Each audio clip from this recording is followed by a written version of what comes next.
আজ পবিত্র ঈদে মিলাদুন্নবী, মহানবী হজরত মুহাম্মদ সাল্লাল্লাহু আলাইহি সাল্লামের জন্ম ও উফাতের দিন। এ উপলক্ষে রাজধানীর সোহরাওয়ার্দী উদ্যান, মিরপুর শাহে আলীর দরবার, রাজারবাগ সহ বিভিন্ন এলাকা থেকে বের হয় বর্ণাঢ্য জশ্নে জুলুস। এ সময় সাম্য, মানবতা, শান্তি ও মুসলিম উম্মার ঐক্যের বার্তা তুলে ধরেন রসুল প্রেমীরা।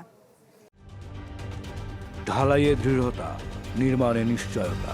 প্রিমিয়ার সিমেন্ট, ঢালাইয়ের রাজা।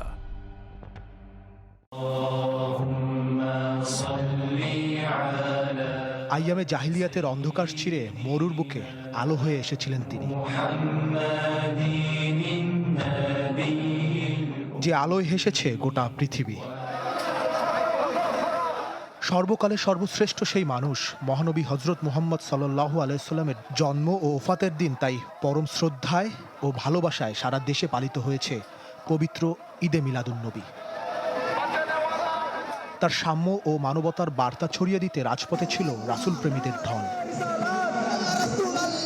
সোহরাওয়ার্দী উদ্যান, মিরপুর শাহ আলীর মাজার, রাজারবাগ সহ আশেপাশের এলাকা থেকে বের হয় বর্ণাঢ্য জশ্নে জুলুস বা আনন্দ মিছিল।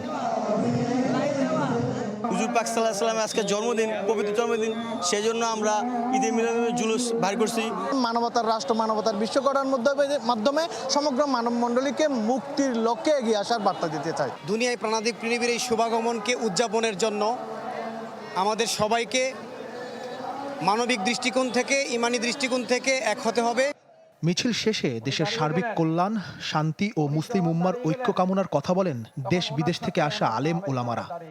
সহমর্মিতা, সম্প্রীতি, এগুলো হচ্ছে ইসলামের মূল।